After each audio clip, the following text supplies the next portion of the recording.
உலக ரட்சகராம் இயேசு கிறிஸ்துவின் இன்ப நாமத்தில் சபையாரை நான் வரவேற்கிறேன். அல்லேலூயா. நாம் தியானத்துக்கு கடந்து செல்வோம். ஆதியாகம புத்தகம் 6ஆம் அதிகாரம் வசனங்கள் 11-12. பூமியானது தேவனுக்கு முன்பாக சீர்கெட்டதா இருந்தது, பூமி கொடுமையினால் நிறைந்திருந்தது. தேவன் பூமியை பார்த்தார், இதோ அது சீர்கெட்டதா இருந்தது, மாம்சமான யாவரும் பூமியின் மேல் தங்கள் வழியை கெடுத்துக் கொண்டிருந்தார்கள். நல்லா கவனிக்கணும் பாருங்க. நோவா வாழ்ந்த காலத்துல தேவனாய் கர்த்தர் இப்படியாக அங்கே சொல்லுகிறார். அவர் பார்க்கும் பொழுது பூமி எப்படி இருந்ததாம்? 14வது வசனம் ஆதியாகமம் 6:11 சொல்கிறது, பூமியானது தேவனுக்கு முன்பாக சீர்கெட்டதாய் இருந்தது. அது மாத்திரமல்ல, பூமி கொடுமையினால் நிறைந்திருந்தது. தேவன் பூமியை பார்த்தார், இதோ அது சீர்கெட்டதாய் இருந்தது, மாம்சமான யாவரும் பூமியின் மேல் தங்கள் வழியை கெடுத்துக் கொண்டிருந்தார்கள். கவனிக்கிறீங்களா? அப்ப நல்லா கவனிக்கணும் பாருங்க. தேவன் இந்த உலகத்தை எல்லாத்தையும் சிருஷ்டித்தார். அப்படியாக மனு குலத்தை எல்லாம் வைத்து ஆண்டு கொள்ளும்படிக்காக அவர் கட்டளையிட்டார். இப்படி இருக்கிற பூமி மனுஷன் என்ன பண்ணலாம் பாருங்க. கடைசியில தேவன் பூமியை பார்க்கிற, நீங்க கூட எதுவும் ஒரு காரியங்களை ஒண்ணு ஆரம்பிக்கிறீங்கன்னு சொன்னா கொஞ்ச நாள் கழிச்சு அது எப்படி இருக்கு பாப்போம் சொல்லி ஒரு இது பாப்பீங்க இல்லையா? அந்த இடத்துல நம்ம ஒரு தொழில ஆரம்பிச்சோமே, அங்க ஆரம்பிச்சு கொடுத்தோமே, அது எப்படி இருக்கு, நல்லா போதா? இங்க ஒரு கடை வச்சோமே, நல்லா போயிட்டு இருக்கா? ஒரு வண்டி ஒன்று வாங்கி விட்டோமே, அது கரெக்டா போதா? இல்ல எஃப்சிக்கு போயிருக்கா, இல்ல சீக்கிரத்துல திரும்பி வந்துருமா, என்ன அது? ஒரு எல்லாத்தையும் பார்த்துட்டு இருக்கிறோம். அதே மாதிரி என்ன அது இங்க பாத்தீங்கன்னா பூமியை படைத்த தேவனாய் கர்த்தர் பூமியை கண்ணோக்கி பார்க்கிறார்.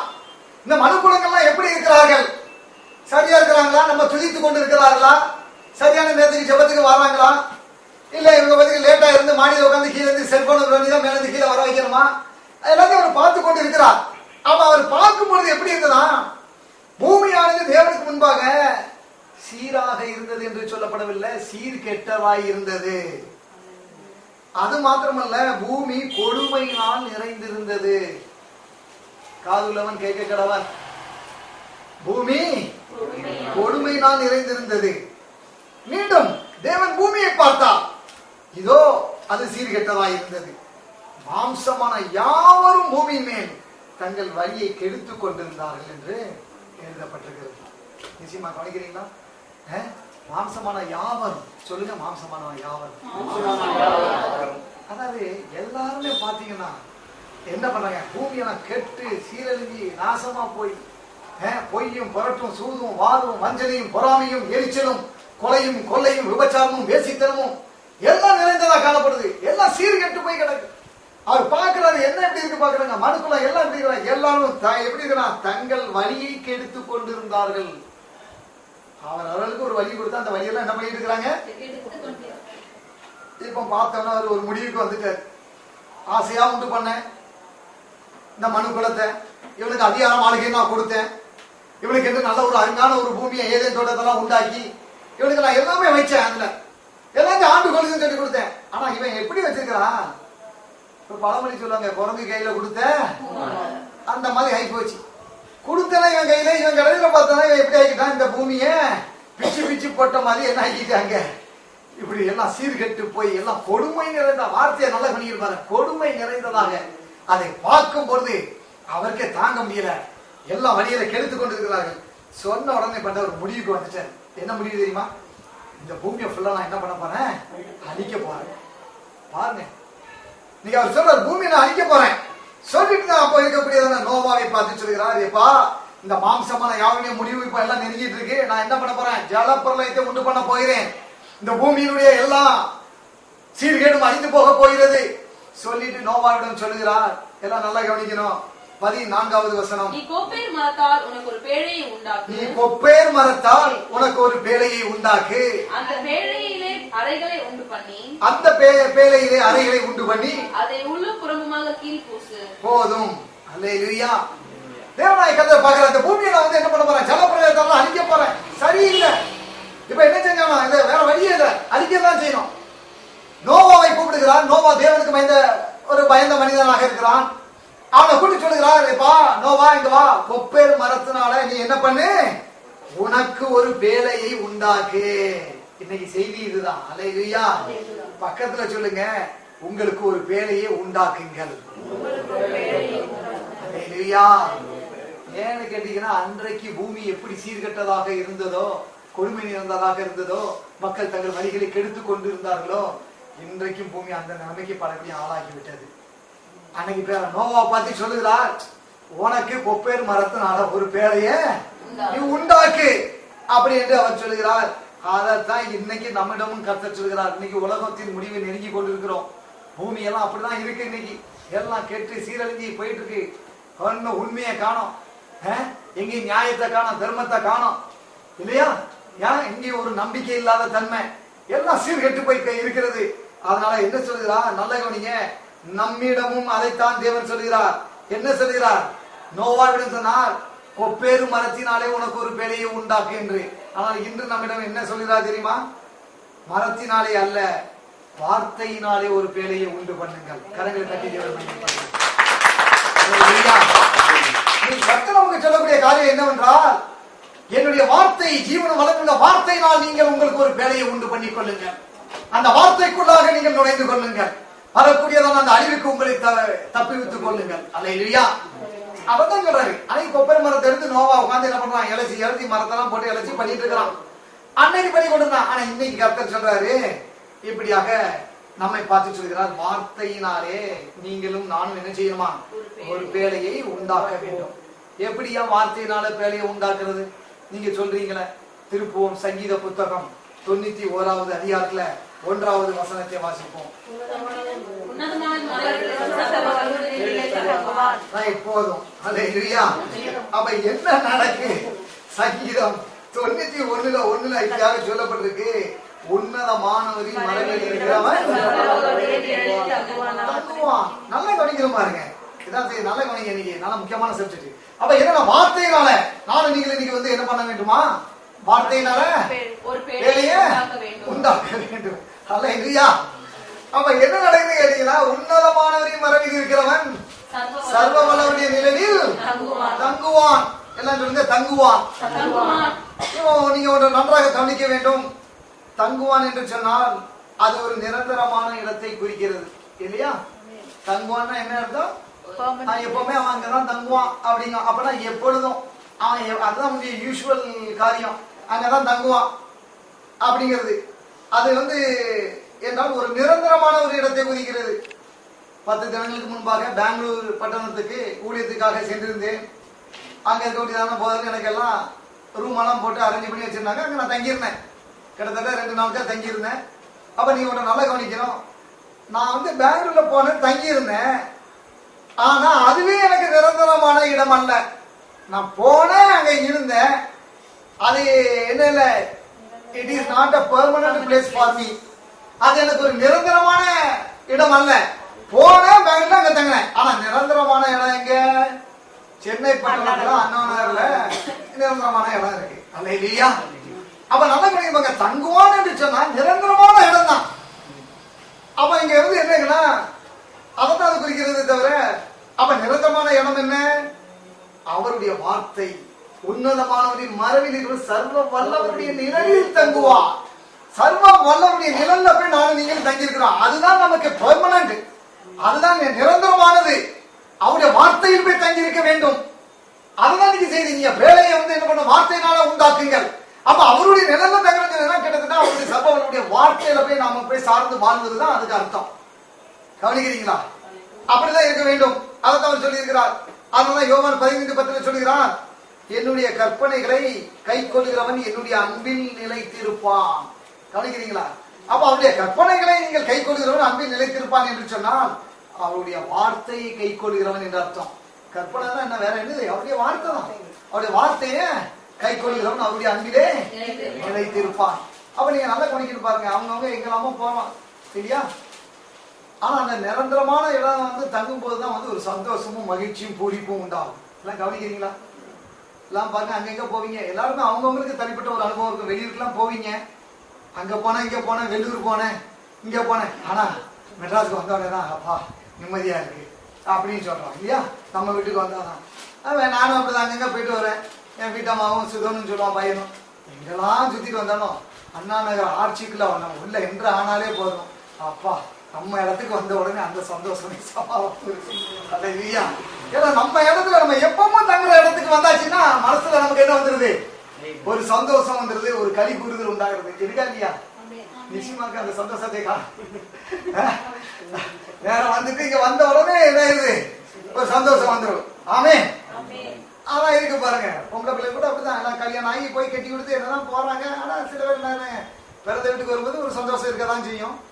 சரின்னு அதுக்கப்புறம் கொஞ்ச நாள்ல மாறிடுறாங்க. கணவன் பிள்ளைகள் எல்லாம் வந்த அப்புறம் எனக்கு போமா நீ வேற, எனக்கு என் வீட்டுக்காரருக்கு ஆபீஸ் போன சமைச்சு போடணுமாக்கும், அவ பிள்ளை ஒரு படிப்பு இருக்காக்கும், எனக்கு என் வீடு தான், என் புருஷன் வீடு அங்க போனாதான் எனக்கு நிம்மதி. அல்லையா? அவங்க அங்க போய் இருக்கிறது அவங்களுக்கு, ஏன்னா அதான் பெர்மனன்ட் பிளேஸ். அந்த மாதிரி ஆயிப்போகுது. அப்ப நீங்க நல்ல ஒண்ணு படிக்கணும் பாருங்க. வேலையை நீங்கள் எப்படி உண்டாக்க வேண்டும்? வார்த்தையினர் உண்டாக்கணும். அதான் சங்கீதக்காரன் 91 மிகவும் அருமையாக சொல்லப்பட்டிருக்கிறது. நான் நீங்களும் வார்த்தையில இருக்க வேண்டும். மக்கள் அதை புரிந்து கொள்வது இல்லை. எல்லாம் கவனிக்கிறீங்களா? மக்கள் அதை புரிந்து கொள்வதில்லை. எப்படி வேண்டுமானாலும் வாழ்ந்து கொண்டு பிரச்சனை வரும் பொழுது மட்டும் இயேசுவே உதவி செய்யும் என்று கூப்பிட்டால் எல்லாம் சரியாகிவிடும். ஆனால் வார்த்தை அப்படி சொல்லவில்லை. கவனிக்கிறீங்களா? எப்படிலாமா இருந்துட்டு வாழ்ந்துட்டு பிரச்சனை வரும்போது நேரமே இயேசுவே உதவி செய்யும் அப்படின்னு கூப்பிட்டா எல்லாம் சரியாயிரும் நினைக்கிறாங்க. ஆனா அப்படி கிடையாது, அப்படி கிடையாது. ஆனால் வார்த்தை எப்படி சொல்லவில்லை. கவனிக்கவும். நீதிமொழிகள் புத்தகம் 1ஆம் அதிகாரம் 24 முதல் 26. நீதிமொழிகள் 1:24 முதல் 26. கூப்பிட்டும் நல்லா கவனிக்கணும். நான் கூப்பிட்டும் நீங்கள் கேட்க மாட்டோம் என்கிறீர்கள். கூப்பிட்டும் நீங்கள் கேட்க மாட்டோம் என்கிறீர்கள். நான் என் கையை நீட்டியும் கவனிக்கிறவன் ஒருவனும் இல்லை. ஒரு நிமிஷம் பாருங்கம்மா, நல்லா பாப்பா, நல்லா கவனிங்க. நான் கூப்பிட்டும் நீங்கள் கேட்க மாட்டோம் என்கிறீர்கள். இன்னைக்கு அனைவரும் கூப்பிடுறோம், ஐயா இங்க கூட்டம் நடக்குது வாங்க, ஆண்டவருடைய வார்த்தையை நீங்க கேளுங்க, உங்க வாழ்வு கட்டப்படும், உங்களுக்கு நல்ல ஒரு புது வாழ்வு உண்டாகும். பாடணும் இல்லையா? துரோகியா வாழ்ந்த என்னையும் விட்டு புது வாழ்வு தந்து விட்டி. அப்ப இயேசுவண்டே வரும்பொழுது உங்களுடைய வாழ்வெல்லாம் புது வாழ்வு உண்டாகும். பாவம் இல்லாத ஒரு வாழ்வு, ஒரு வெற்றி வாழ்வு, ஒரு நல்ல ஆரோக்கியத்தினுடைய வாழ்வு, ஒரு செழிப்பின் வாழ்வு நீங்கள் என்ன செய்ய முடியும்? வாழ முடியும், பெற்றுக்கொள்ள முடியும். அதனால கூப்பிடுறேன் எல்லாத்தையும். அப்படி கூப்பிட்டா நான் கூப்பிட்டும் ஆண்டவர் சொல்கிறார் நீங்கள் கேட்க மாட்டோம் என்கிறீர்கள். கவனிக்கிறீங்களா? எத்தனை பேரை கூப்பிடணும் பாருங்க. வாரம் அப்படிதான் வாரம், ஐயா வீட்டுக்கு வந்துட்டு தான் வாரம், அங்க விமல் தம்பி நிக்கிறாரு, வினோத் நிக்கிறாரு, கூப்பிடுறோம், கூப்பிட்டும் கேட்க மாட்டோம் என்கிறாரு. கூப்பிடுறோம், அந்த நம்பி வாங்கின போதும் ஓடுறாரு, வண்டி எடுத்துட்டு ஓடுறாங்க. கூப்பிட்டும் கேட்க மாட்டோம் என்கிறீர்கள். நான் என் கையை நீட்டியும் கவனிக்கிறவன் ஒருவனும் இல்லை.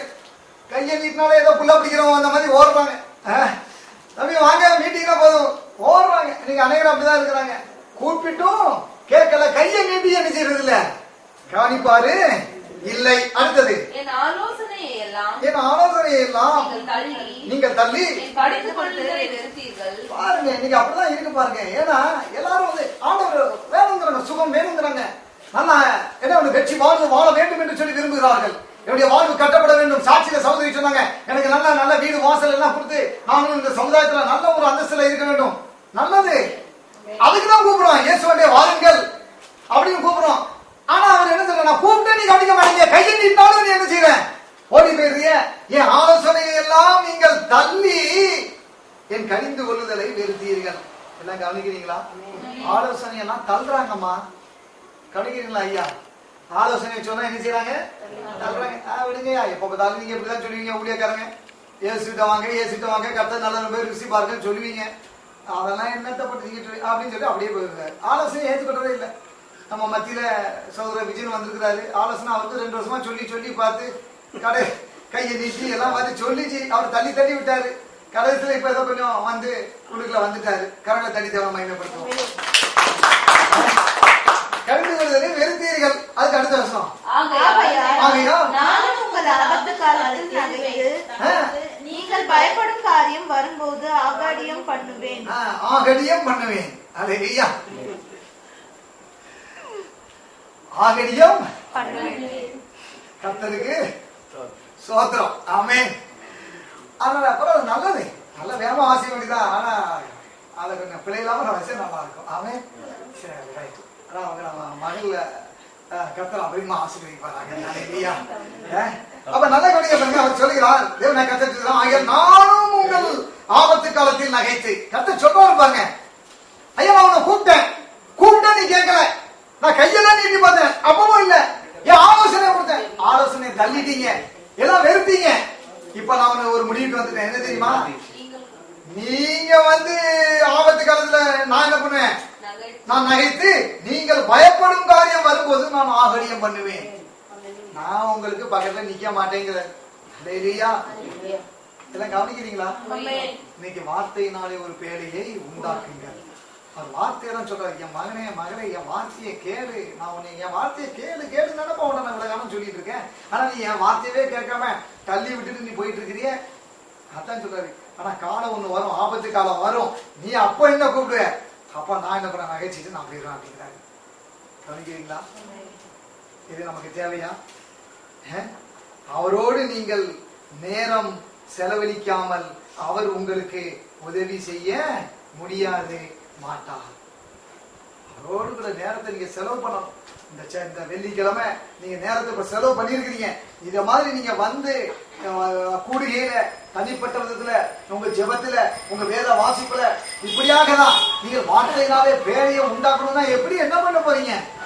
இதுதான் விஷயம். வந்து கேட்டு அமர்ந்து இதை உங்க இருதயத்துக்குள்ள இறக்கி இந்த வார்த்தையின்படி நீங்கள் உங்கள் வாழ்க்கையை, உங்களுடைய தொழில, உங்களுடைய குடும்ப வாழ்வு இல்லையா, உங்களுடைய கையின் பிரயாசங்கள், உங்க கல்வி காரியங்கள், உத்தியோகம் எல்லாவற்றையும் எப்படி பண்ணணும்? இந்த வார்த்தையை கொண்டு நீங்கள் கட்டி எழுப்ப வேண்டும். அதைத்தான் நீங்க செய்தி. சும்மா இடம் இல்லை. ஏன்னா உலகம் இன்னைக்கு ரொம்ப ஏதாவது போயிட்டு மோசமா இருக்கு. அன்னைக்கு நோயின் காலத்துல வந்த ஜலப்பிரளயம் போல இன்னைக்கு உலகம் அப்படிதான் இருக்கு, வரப்போகுது. ஆனா நீ வார்த்தையை பிடிச்சிக்கோ அப்படின்னு சொல்றாரு. வார்த்தையில நீ நில்லு. இந்த வார்த்தையில நின்னா ஜலப்பிரளயம் வரும், நீங்களும் நானும் என்ன செய்வோம்? அடித்து செல்லப்பட மாட்டோம். இன்னைக்கு அதுக்கு காரணம் என்ன சொல்றாரு? வார்த்தை தான். என் வார்த்தைக்குள்ள நீ வா அப்படிங்கிறாரு. இல்லையா? கவனிக்கிறீங்களா? அவரோடு கூட செலவு பண்ணணும். அவர் என்ன பண்ண, ஜனங்கள் வந்து உலக பிரகாரமாகவே வாழ்ந்து விட்டு தேவ காரியங்களுக்கு, தேவ ராஜ்யத்துக்கு கவனம் செலுத்தாமல் வாழ்க்கையில சூறாவளியும் புயலும் வரும் பொழுது உலக தொடர்பை துண்டித்து விட்டு கவனத்தை தேவனிடம் திருப்புவது என்பது மிகவும் கடினமான காரியமாகும். அதாவது என்னன்னா, நாளெல்லாம் உலகம் உலகம் உலகம் எல்லாருக்கும் பாருங்க கவலை. எப்ப பார்த்தாலும் பாருங்க, அநேகம் எனக்கு வேலை வேலை வேலை வேலை. எனக்கு எனக்கு ஒரு சித்தப்பா ஒருத்தர் இருந்தாரு பாருங்க. அவர் என்னன்னு கேட்டா பேங்க்ல வேலை பார்த்தாரு. அவர் பேங்கே வந்து ஒரு தலைவரா இருக்கிறவங்க எப்பவுமே பேச்சு. ஆமா, பேங்கே வந்து அவங்கதான் தலை மேல வச்சு தூக்கிட்டு போற மாதிரி எப்ப பார்த்தாலும் சரி. அது வந்து பாத்தீங்கன்னா பேங்க்ல லீவு கிடையாது. பேங்க் வாயை திறந்தாலும் பேங்க் தான். பேங்க் சேர்மனா அப்படின்னு நினைப்பான். அவரு நாங்க எல்லாம் போவோம், வந்தாச்சு பேங்க் வந்தாச்சு அப்படிப்போம். எப்ப பார்த்தாலும் அவர்தான் தலையில தூக்கி வச்சிருக்க மாதிரி நினைப்பு. இவர் இல்லன்னா பேங்க் பொத்துன்னு கீழே விழுந்துற மாதிரி. ஆமா, ஞாயிற்றுக்கிழமை தான் சரி, எங்க லீவு கிடைக்குப்பா, லீவே இல்லப்பா. ஏன்னா பேங்க்ல பாத்தீங்கன்னா ஆடிட்டு இருக்காக்கும். எப்ப பார்த்தாலும் இதான் பேச்சுக்க, பேங்க் பேங்க் பாரு. அதே இதை உலக காரியத்தை தான். நான் இல்லைன்னா நான் வேலை வேலை வேலை வேலை, நான் வியாபாரம் பண்ண வேண்டாமா, நான் அதை செய்ய வேண்டாமா, இதை செய்ய வேண்டாமா, என் பிள்ளைகளுடைய காரியங்கள் இது பண்ண வேண்டாமா, எல்லாம் உலகத்தையே தான் பாக்குறாங்க. வானு கேட்டா பிரேரணா எங்கேயா நேரம் இருக்கு? என்னம்மா? அதனால எங்க நேரம் இருக்கு? குட்டியானையை ஓட்டிட்டு ஓடி இருக்கு அப்படின்னு சொல்லி சொல்றாங்க. அந்த குட்டியானையை வச்சுட்டு ராமெல்லாம் நான் உட்காந்து ஓடுகாரெல்லாம் சுத்தி முடிச்சுட்டு வந்து அப்புறம் வந்து காலையில வர வேண்டியிருக்காங்க. இப்ப 10 நாள் அது காட்டுக்கு போயிருக்கு. அதனால குட்டியான ஓனர் வந்து உட்கார்ந்து இருக்கிறாரு. அவர் நல்லா கவனிக்கணும் பாருங்க. ஏன்னா வேலையிலே இருக்கிறாங்க, உலகத்தின் பிரகாரமாக வாழ்ந்து விட்டு என்ன பண்றாங்க? உலகம் உலகம் உலகத்தின் காரியங்களை தான் வாழ்ந்து கொண்டு இருக்கிறார்கள். எல்லாம் கவனிக்கிறீங்களா? எப்ப பார்த்தாலும் உலக காரியம். நான் இதைத்தான் பண்ணுவேன், இதைத்தான் பண்ணுவேன், இதைத்தான் பண்ணுவேன். நான் தான் உட்கார்ந்து மன்மோகன் சிங்குக்கு பேண்ட் ஷர்ட் தச்சு கொடுக்கணும், நான் வர முடியுமா? அப்படிதான் நம்ம வீட்டுல ஐயா சொல்லிட்டு இருந்தாரு. மன்மோகன் சிங்குக்கு நான் தான் தச்சு கொடுக்க, நான் போக முடியுமா? எனக்கு வந்து எவ்வளவு பெரிய ஆர்டர்லாம் வந்தாலும் அரசு அதிகாரிகளுக்கு நான் கொடுத்துருக்கேன், நான் வேலை தான் வரக்கூடாது. அவரு 2 வருஷமா சொல்லிட்டே இருந்தாரு. கடையில பார்த்தாரு, கத்தர் நீங்க வந்து உட்காரு, நீங்க வந்து உட்காரு, என் வார்த்தையை கேளுட்டாரு. அல்லேலூயா. வார்த்தையை கேட்டதுக்கு அப்புறம் பாருங்க, மெய்யாவே மன்மோகன் சிங்குக்கு தைக்கக்கூடிய நிலைமையை கொண்டுட்டு வந்துருவாரு. அல்லேலூயா. ஆமென். ஏன்னா என் வார்த்தையை வெறுத்து தள்ளிட்டு நீ போனேன்னு வச்சுக்க, அது பேராது. நீ இங்க வந்து உட்காரு. உங்க வாழ்க்கையில பிரச்சனை வரும்போது, சூறாவளி வந்து வீசும் பொழுது என்ன பண்றாங்க? வந்து ஐயா ஜெபம் பண்ணுங்க ஐயா, வாழ்க்கையில என்னன்னு தெரியலையா, வியாபாரம்லாம் ஒரு மாதிரி ஒடிச்சு கிடக்கு, கடன் ஆகி போச்சு, இப்படி இருக்காக்கும் அப்படி இருக்காக்கும் வந்து சொல்றாங்க. அதான் அவர் சொல்றாரு, உனக்கு பிரச்சனை வரும்போது மட்டும் தானே இங்க வரேன், நீ அப்படி வராதேங்கிறாரு. எப்பவுமே வார்த்தையில நில்லுங்கள். அதான் சொல்றாரு, பிரச்சனை வரும்பொழுது உலக தொடர்பெல்லாம் அன்னைக்கு துண்டிச்சிருவாங்க. கவனத்தை தேவனிடம் திருப்புவது என்பது மிகவும் கடினமான காரியமாகும்.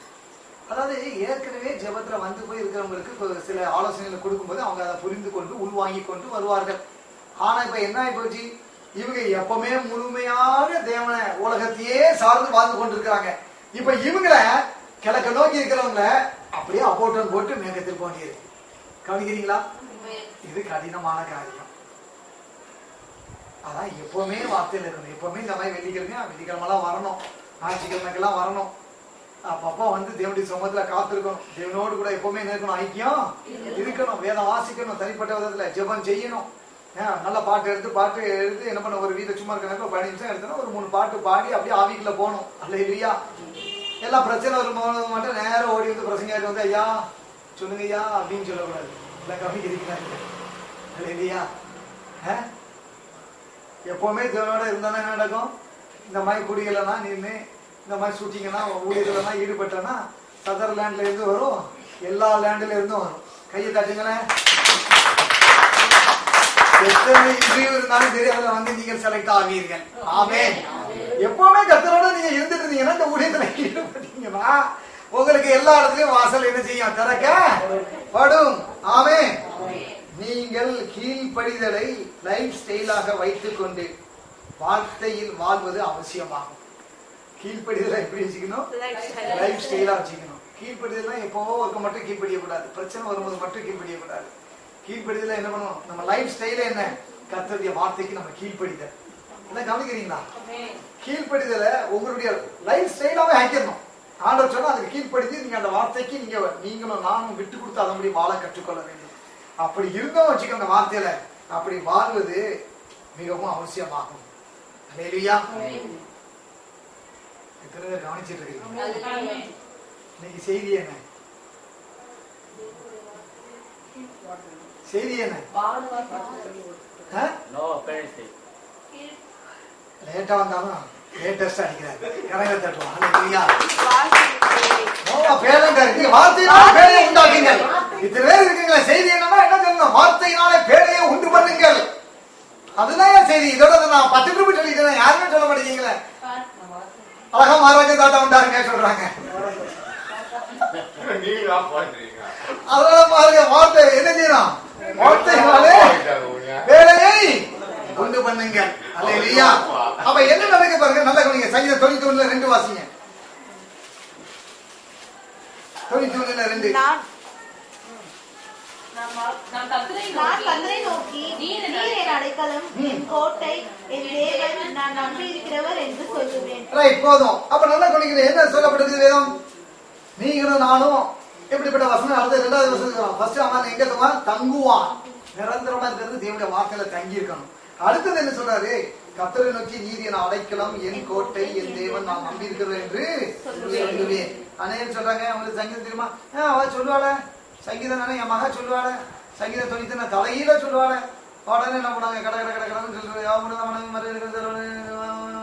வேமா போயிட்டே இருக்கும். ஆனா வெறுமனம் வந்து வாசிக்கிறதுனால பிரயோஜனம் கிடையாது. நீங்க அநேகருக்கு சங்கீதத்துல எல்லாம் தெரியும், வேத வசனம் தெரியும். ஆனா வெறுமனம் வாசிக்கிறதுனால, உங்களுக்கு தெரிஞ்சிருக்குங்கிறத நீங்க வெளியே காட்டுறதுனால பிரயோஜனம் இல்லை. நல்லா கவனிக்கணும் பாருங்க. நீ என்ன செய்யணும்? வெறுமனை வாசிப்பதல்ல. அந்த வசனம் எப்படி முடியுது பாருங்க. ஆமா என்ன சொல்றாரு? நீர் என் அடைக்கலம், என் கோட்டை, என் தேவன், நான் நம்பி இருக்கிறது என்று சொல்லுவேன். என்ன சொல்லுங்க? சொல்லுவேன். இததான் விஷயம். அவர் சொல்ல, இதுவே இன்றைய நாட்களில் உங்களுடைய வாயில் நீங்கள் வைக்க வேண்டிய வார்த்தைகள். நீங்க எல்லாரும் எப்ப பார்த்தாலும் என்ன சொல்லணும்? நீங்க உங்களுடைய ஜெப வேலையிலும் வீட்டுல இருக்கும்போது தேவனோடு கூட ஐக்கியம் நீங்க வைத்திருக்கீங்கன்னா சொல்லணும். போகும்போது வரும்போது என்ன சொல்லணும்? இந்த வசனத்தை எடுத்து நீங்க வாயில வச்சு சொல்ல வேண்டும். வாசிச்சுட்டு போறதுனால நான் சங்கீதம் சொல்லி வாசிட்டேன். நான் கர்த்தரை நோக்கி, நீர் என் அடைக்கலம், என் கோட்டை, என் தேவன், நான் நம்பி இருக்கிறேன் சொல்லுவேன். அப்படி வாசிக்கிறது இல்ல.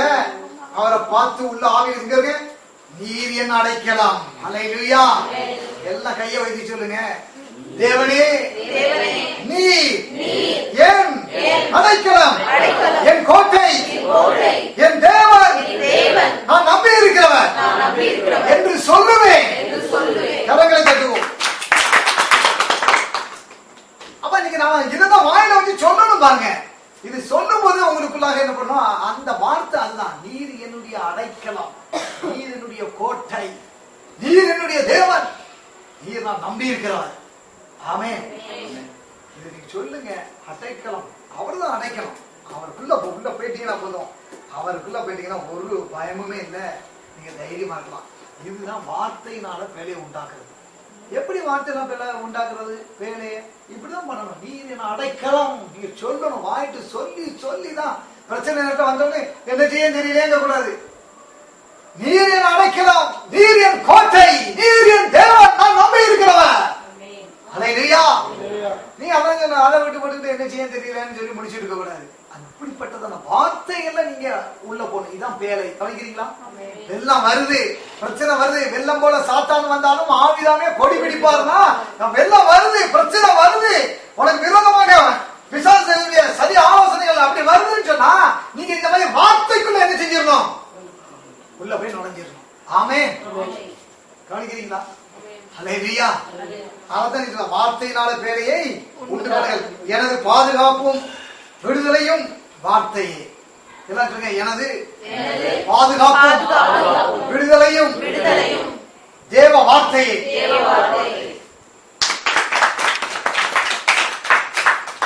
அதுதான் இருக்கணும் பாருங்க. எப்பொழுதும் அதிகமாக இதை தியானிக்க வேண்டும், அடிக்கடி பேச வேண்டும்.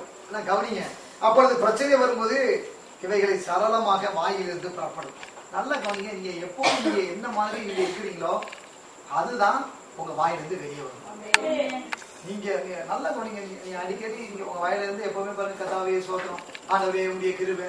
நீங்க எப்படி பேசிட்டீங்க, நீங்க உங்களை போய் எங்க கொண்டு போய் போட்டாலும் சரி, நீங்க யாரு முன்னாலும் பேசினாலும் உங்களுக்கு அதான் வரும். கர்த்தாவே உங்களுக்கு சோத்திரம், ஆண்டவரே உங்களுடைய கிருபைப்பா. எப்படி இருக்கீங்க? கர்த்தருடைய கிருபை இருக்கேன், அப்படிதான் சொல்லுவீங்க இல்லையா?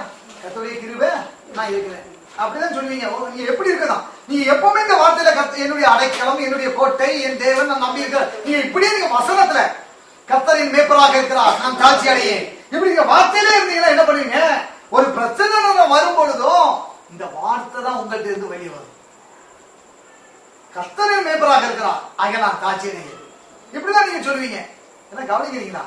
அதான் நீங்க செய்தி அந்த வார்த்தையில நீங்க என்ன செய்யணும்? இந்த வார்த்தைக்குள்ளேயே நீங்க வந்து என்ன பண்ணணும்? பேழையாக உண்டு பண்ணி அதுக்குள்ள நீங்க அமர்ந்து கொள்ள வேண்டும். அதான் நீங்க இதைத்தான் சொல்லிட்டே இருக்கணும், இதை தியானிக்கணும். சங்கீதக்காரன் ஒண்ணு அதான் சொல்றாங்க இல்லையா? கர்த்தருடைய வேதத்தில் பிரியமா இருந்து பாக்கியவான்.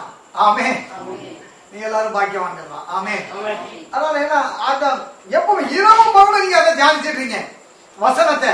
ஏதோ ஞாயிற்றுக்கிழமை மட்டும் எடுத்து வாசிக்கிறது இல்ல, ஏதோ நீங்க வெள்ளிக்கிழமை மட்டும் பார்த்து வாசிக்கிறது இல்ல, எப்பவும் இரவும் பகலும். சொல்லுங்க, இரவும் பகலும். அப்ப நீங்க அதாவது வார்த்தையில பேரை உண்டு பண்ணணும்னு சொன்னா எப்பவும் அதுல என்ன பண்ணணும்? அதே இருந்துட்டு இருக்கணும். அதை உண்டு பண்ணணும்னா சும்மா ஏதோ ஒரு காரியத்துக்கு இல்ல, ஏதோ கொஞ்ச நேரத்துல போயிட்டு இல்ல. நல்லா கொஞ்சம் ஒரு காரியத்தை வந்து நீங்க வந்து நல்ல ஒரு என்ன சொல்ற திறமை வாய்ந்தவர்களாக நீங்கள் ஒரு குறிப்பிட்ட ஒரு துறையில நீங்க முன்னேற வேண்டும் என்று சொன்னால் அதுல அதிக கவனம் செலுத்தி அதிக நேரத்தை அதுல நீங்க செலவழித்து அதையே நீங்கள் கண்டு கருத்துமாக இருக்கும் பொழுதுதான் அதுல நீங்க என்ன செய்ய முடியும்? ஒரு பெரிய தேர்ச்சி பெற்ற ஒரு நபராக நீங்கள் வெளிவர முடியும். இன்னைக்கு நீங்க வந்து எப்பொழுது என்ன பண்ண முடியும்? இந்த வார்த்தையிலேயே நீங்க இருக்கீங்க. கர்த்தருடைய வேதத்தில் இரவும் பகலும் பிரியமா இருந்து அவருடைய வேதத்தை தியானிக்கிற மனுஷன் பாக்கியவான். அப்ப நீங்க என்ன செய்யணும்? போனாலும் வந்தாலும் வீட்டுல இருக்கும்போது காயம் கிடைக்கும் போதெல்லாம் என்ன செய்யணும்? உடனே பைபிள் எடுத்துட்டு வசனத்தை நீங்க ஏதாச்சும் எடுத்து தியானிச்சிருக்கணும். ஆமென். அப்ப நீங்க என்ன செய்யணும்? வசனத்தை தியானிக்கணும். இதான் வார்த்தை. இந்த வார்த்தையினால பேரை உண்டு பண்ணணும். வார்த்தையை நீங்க விட்டு போட்டு எப்படி போய் பண்ணுவீங்க? பேரையை உண்டு பண்ணுவீங்க. கொப்பேன் மரத்தினால் பேரையை உண்டு பண்ணுன்னு சொன்னா அவன் அந்த மரத்தை எடுத்து இழைச்சி வச்சு எடுத்து என்ன பண்ணா? நோவா பண்ணி கொண்டு இருந்தான். நீங்க வார்த்தையினால பேரை உண்டு பண்ணுங்கன்னா நீங்க வார்த்தையவே விட்டு போட்டுட்டு எங்க போறீங்க அப்படின்னு கேட்டா, இல்ல நான் அச்சர பக்கத்துக்கு போறேங்க.